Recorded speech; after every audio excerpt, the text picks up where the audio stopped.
It's the start of the whaling season in Reykjavik. Ice packed into the hold, ready for butchered minke whale meat. This boat alone had taken 13 in the first few days.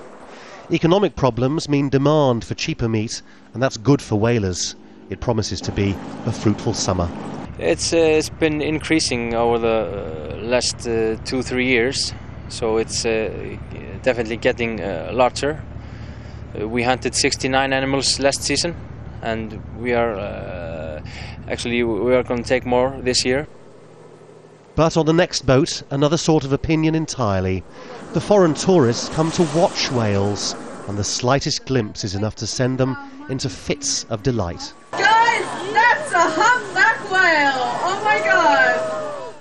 It's obvious many people see whales as somehow different, more important than other sea creatures, that they belong to the planet rather than a country, and that causes the outcry against whaling.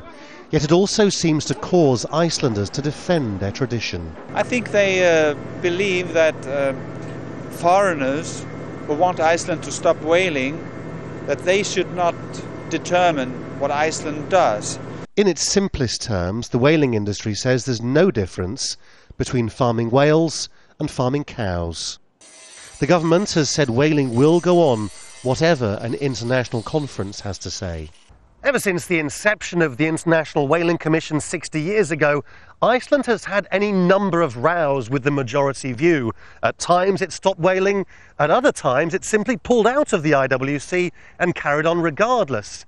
In the end, the problem for the IWC is that it has no power to stop Iceland farming whales in its own waters. This man's the most powerful force in whaling here. He views the Whaling Commission as pointless and unthreatening, and Iceland's critics as a bunch of hypocrites. Take the EU, if you look at their management of fisheries, for example, it's the worst management of natural resources you can find in the world.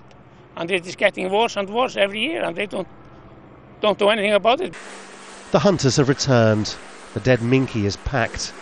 This one ends up partly in a supermarket and partly at a high-end restaurant. In the end, it will surely not be the outside world to decide if Iceland will stop hunting whales, but Iceland itself. For now, Iceland eats whale. Laurence, Al Jazeera, Reykjavik, Iceland.